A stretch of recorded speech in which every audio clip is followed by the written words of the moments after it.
GameDay 1 The Show is brought to you by Veolia and our friends at White Plains Hospital. Our third show in our GameDay 1, the preview shows here on GameDay 1, is our Class B, C, and D show. Kevin DeVinny Jr., our program brought to you by Veolia and White Plains Hospital, and give me so much of his time tonight with these shows is Frank Langella from Fan of Sports. Frank, I don't know if anybody watches as much film of every team in a section as much as you do. And you don't just focus on the Class AA, the big schools, Class AA. You also spend a lot of time, maybe more than anybody, watching small schools like Class B, C, and D. So thanks so much for joining us. And you ready for Friday night? Are you ready to go? I am. I'm ready, and I'm excited to talk about the smaller schools and highlight the tremendous student athletes that they have. Let's start with Class B, because obviously the era of the Picards at Pleasantville is sadly over. Yes. No one more disappointed. I love going to Pleasantville games, but Parkway Field, the last 3 years, it really was special. With not just Daniel Picard, but Aiden Picard at quarterback. Those two and the group that they had around them, all those seniors they graduated, really was special. But we do have to say goodbye to all these athletes at some point. And, you know, they enter this season. I saw Pleasantville at Media Day, and there's definitely like I don't know what the word is, but they have this sense of like, we're out to make up for last season and prove something, because all these guys have been in the shadows of the team from last year. What do you think about Pleasantville going into 2024? Yeah, I still think they should be considered one of the favorites. I understand. Listen, the Picards don't grow on trees. So that's an easy one. They went 33-3 the last 3 years. And especially, you know, when you talk about Daniel Picard on just the transcendent type of player that he was, they don't come around often. So when you lose him, there's no replacing that. It's what can you do differently, or what can you do as a group to make up for it? And so, to me, I still think Pleasantville, you know, Rye is not here. They've moved on. So B feels like it's been wide open. And I think Pleasantville, again, bringing back, they've had a very strong defense the last 3 years. They have predicated on defense. When I talked to Coach Becerra, you know, defense is their identity. They're still bringing back 5 starters on the defensive side. And this was another top, they were, I think, third in points allowed out of the 17 teams in B. So defense, I think, is going to be the mainstay. And then offensively, I think as the season goes on, they're going to try to find their identity, because they got to find the guy to replace Daniel Picard and Aiden Picard at the quarterback spot. They're bringing back a couple linemen. So definitely keep an eye on a kid named Nick Reish. He was injured last year. Super talented guy at the skill position. You also have, again, Brian McPhee, who's a very talented tight end. And then, you know, when you talk about Shane Mueller's another wide receiver. So you're going to have a couple skill guys that are going to have to step up. Louis Sedal at the running back spot. Quarterback spot, to me, is the big question mark for Pleasantville. But I still think with their pedigree of the last 3 years, the starters returning on defense, they still should be one of the favorites at B. I totally agree. Sedao is very, very good. I don't know if people realize how talented he was the last couple seasons. Again, there are all these guys are a little bit in the shadows. And because people like us got to watch them so much, we learned a lot of these names. But Sedao is going to be an elite defensive player. I mean, he really is. And he was last year. So that group with McPhee, Hudzinski returning at linebacker, I think they're going to just smother teams defensively early on, and the playmakers are going to grow as the year goes on. They're going to be really a complete team at the end. Nick Reish is such a good athlete. I mean, some of these guys play lacrosse also. I had the benefit of really watching them in lacrosse season, and Nick Reish was just special, the way he moves, just how elusive he can be. He's a great receiver, made big plays. This Pleasantville team, I think you're right. I think they have to be considered the favorite. But there is a contender. And like in Class A, another team that won a section championship, and obviously Rye won the state championship, moves up to Class A. Bronxville won the section championship last year in Class C. They now move up to Class B. Are they the number one contender to Pleasantville? I think they're tied. There's a 1A and 1B in contenders list, but Bronxville is one of them. And I tell you what, last year they dealt with so many injuries early on in the year, and it felt like the season was falling off the rails. But when they started to get healthy, and then they were running the ball really efficiently, which opened up their passing game. And that's when you saw them really make a run. And they're returning a boatload of guys back. 9 starters are returning on that offensive side, including 4 offensive linemen. So they do have to replace their quarterback, but they have a stud running back in Davis Patterson, who, to me, was the engine of that offense, and he is back behind a veteran offensive line behind guys like McSherry, and then you have a tight end in Walker Moore who oozes potential. This kid is like again 6'3", 6'4". So there's a bunch of guys here at Bronxville, 9 starters on defense as well. So they're bringing back that team that won that section title for the most part. So obviously you have to take them very seriously. Moving into B now with that championship experience, now have the ability to challenge in a bigger league. What I love about Bronxville is that they're a team that lost to 2 teams in the regular season that they beat in the playoffs in Dobbs Ferry and Westlake, and won that championship in dramatic fashion, interception in the end zone. I think that everything they did from middle of October on is just a springboard into the season. It's a matter of health. I think when we talked before the show, I was wondering if you were going to put Bronxville as your favorite, or Pleasantville. I think you did the right thing. I agree. I do think Pleasantville has to be considered the team to beat. But Bronxville, as you said, is right there. So you said 1A, 1B. Now, when we talked before, I was who's your sleeper or whatever. I thought your sleeper team was going to be the next team, but you're pushing Pearl River even higher than that going into this year. Yes, and I'll tell you my reason why. I mean, they had a great year last year. I know it ended in disappointment. They were 7-2. They lost to Lakeland in the quarters when they were probably the favorite in that game, and 7 wins was the most they've had in the season since 2018. This is a team that was number 3 in offense last year in B out of the 17 schools in points scored, and they're returning 7 starters, 4 on the offensive line, and their quarterback is coming back in Jack Whalen. So a lot of experience coming back on the offensive side. But I'll tell you even the bigger one. We talked about Pleasantville defense. Kevin, this was Pearl River was the number 1 defense in points allowed in the regular season. They're bringing back 8 starters on defense. So to me, there's a lot of guys returning here with experience. They made the playoffs last year. This is a team why I put them at a contender instead of a sleeper is they won 7 games and a boatload of their kids are coming back. I don't know why people are going to be sleeping on Pearl River. You have Jack Whalen, Anthony Graziano, a tremendous tight end outside linebacker, Sean Davin, the linebacker. So good. Louis Sedal is one of my favorite linebackers to watch. Sean Davin on tape last year was super active for that defense. Ben Rispati, Brandon Carlucci are some guys to keep a name on. But Pearl River is bringing back that similar experience that Bronxville has, and they won 7 games in this league last year. Yeah, I was impressed. I thought just, watching them against Pleasantville, especially, I think the reason why Pearl River might not get put into that upper echelon of teams is because they never really have done it before. Michael Leva, as he's every year put out a competitive team. He's put out, he's always had good numbers in the program.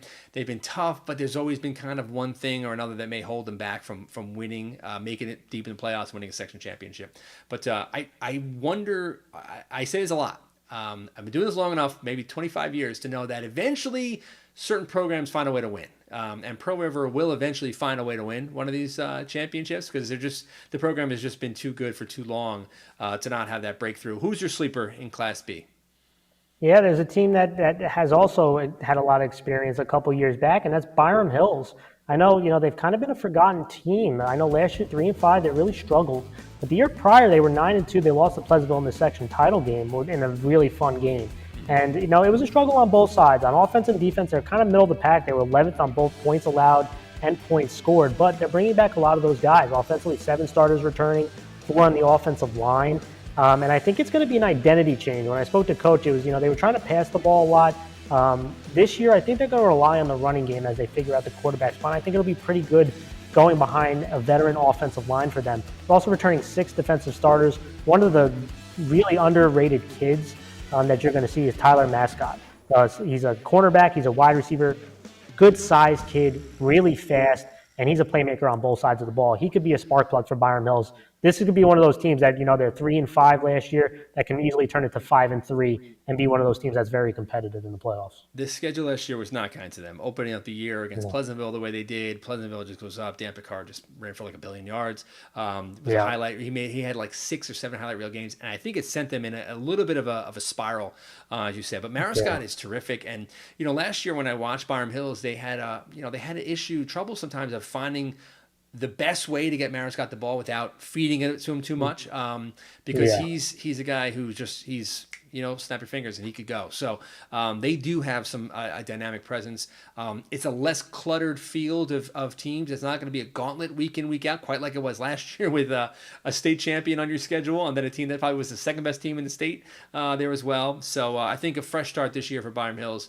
I think we'll do them well. I'm not going to ever count out Westlake in Class B. There's a lot of teams in Class B that I think on a given week, I think it's going to be another. I said this about Class AA. I would be shocked if any team goes undefeated in Class B. I just feel like somebody's going to beat somebody or everyone at some point, and we're going to have a very interesting thing. We didn't even talk about Ardsley. I mean, Ardsley is another team that just year in, year out, they're there. They're a dangerous opponent on somebody's schedule every week. So it is a fun Class B. Who do you like to make it to the championship in Class B? I'll tell you what, I have kind of my season predictions where I'll kind of go even in more depth, but I do think you're going to see kind of a rekindling of a rivalry we've seen over the years, and that is going to be Pleasantville and Ardsley. I think you're going to see Pleasantville versus Ardsley in the section title game. Wow. Okay, good. So you're gonna delve in more into that on your shows on FanSport, but that is a very interesting. I'm gonna go Pleasantville, Bronxville, and make it to the second championship, and I'm going to go Pleasantville. I feel like this group, I think talent-wise, they're so similar, these two teams. I just feel like that Pleasantville just has that extra motivation to make up for last year and get back to the state playoffs for third time in 4 seasons. And these players are going to have a different level of pride. And it's not about anything about jealousy from the guys from last year. It's more just about kind of making their own legacy. I think Pleasantville is a team that does that. And also, by the way, another team we didn't mention Pelham. Pelham coming down from Class A to Class B is another team that, again, so I only supports that I don't feel like any team can go undefeated in this schedule. You might see even section championship might have 2 losses because I think Pelham is also another team that's going to be very much in the mix. Let's go to Class C quickly because obviously it's a small class. It's always Dobbs, Valhalla, but then now here comes Putnam Valley. Yes. Are they your favorite in Class C going into the season? They are. They are my favorite. This was a team that was number 2 in defensive points allowed in B, and that's including the big dogs like Pleasantville. And I know that the schedule was a little bit lighter for them as they kind of split B to an upper league and lower league, but still to be only number 2 in points allowed and they're returning 7 defensive starters, to me gives them a real edge going into the C League. And offensively, again, returning 3 offensive linemen. So quarterback was kind of a mixed bag for them. I know Dober was kind of going through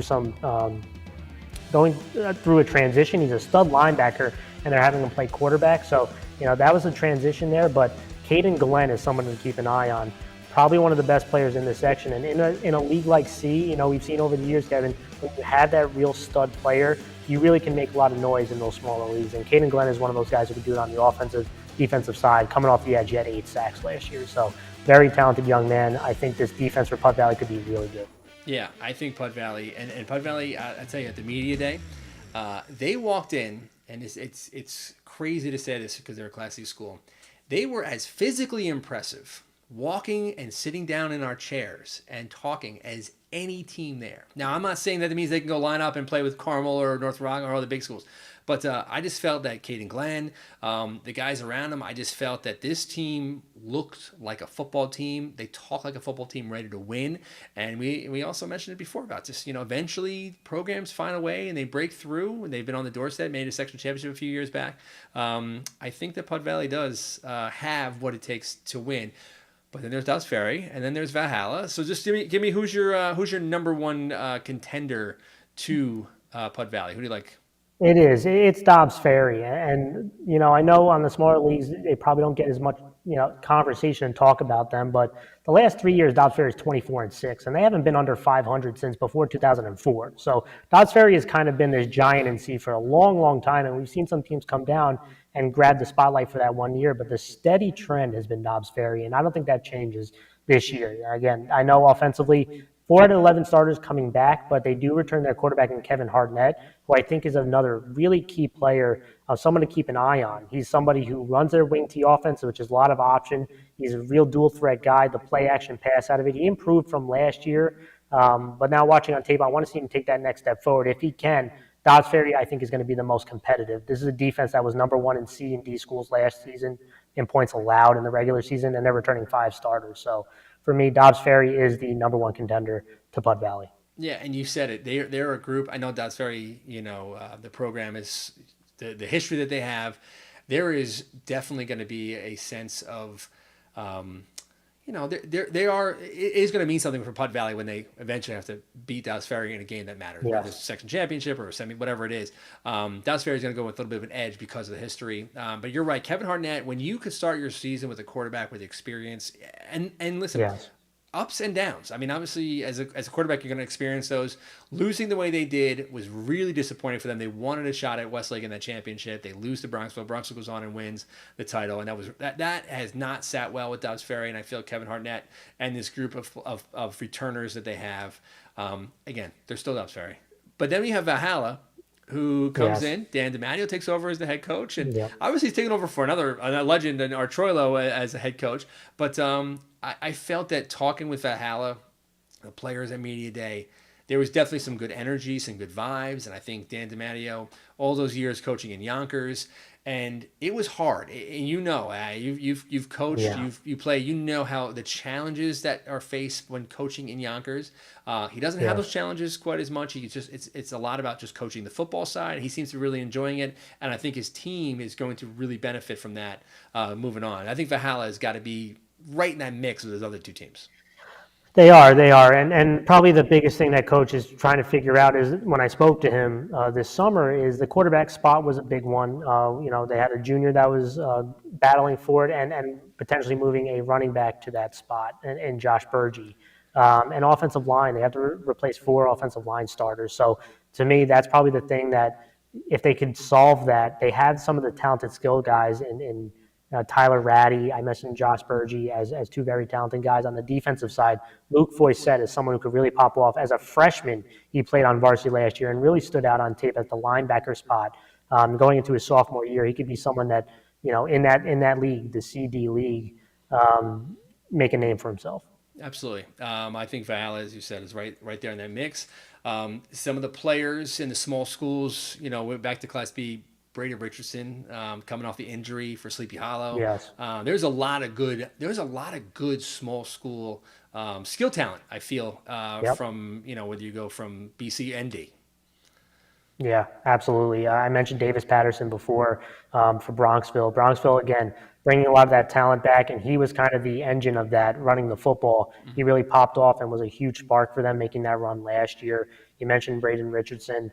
On the defensive side, we talked about Louis Adow. When you have Ryan Horgan next to you for a couple of years, it kind of overshadows you, but people don't realize how talented Louis Adow is. He was a great Robin to Ryan Horgan's Batman, and now he's becoming the Batman. I think he's going to fill that role very easily. And finally, cornerback Falau Faye from Haldane. Mm-hmm. This is a young man who is he's 6'4" at the cornerback spot, and Haldane, going up against Tuckahoe, we get that matchup each year. Haldane had to go up against some serious skill players that Tuckahoe had at the wide receiver spot, and Haldane matched it with a very talented secondary. They have Corliss and they have Faye, and Faye is playing press man on some of these really talented receivers. This is somebody, when you play press man in high school, it's very difficult to teach and very difficult to execute. And for someone to do that at the high school level, at a high level that he did, is very impressive. And so this is someone to keep an eye on as well. All right, I'm going to let you save your picks for when you do your shows, Fan Sports. I'm going to go, I made my Class B prediction. My Class C prediction, I do think Putt Valley breaks through and they win the section championship. Again, I just feel like they have too much talent to not win. But I also feel that it puts a lot of pressure on them. So it's going to be an interesting dynamic as the year goes on.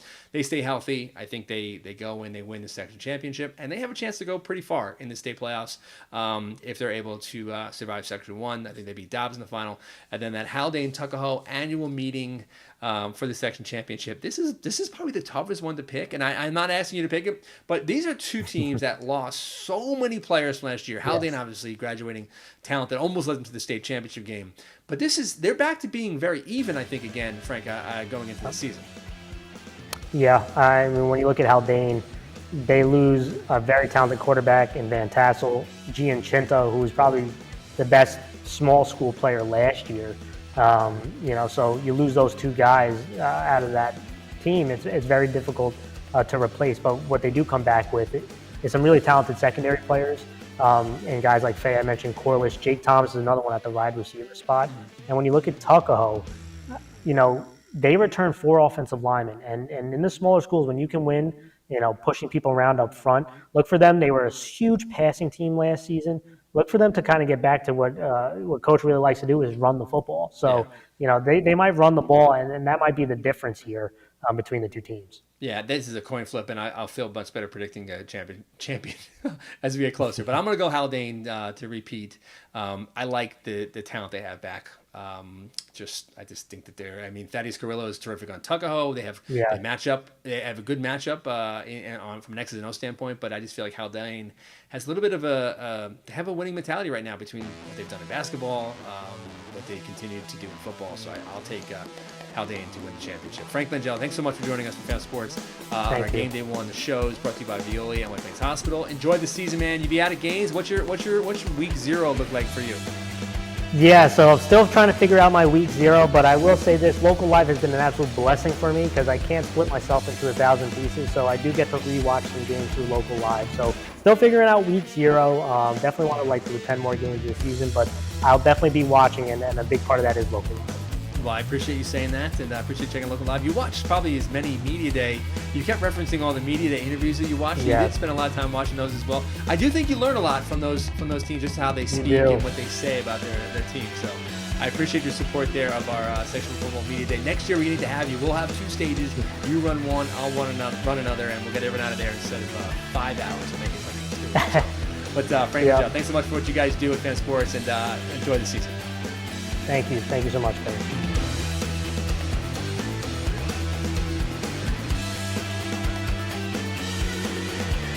GameDay 1, the show, is brought to you by Veolia and our friends at White Plains Hospital.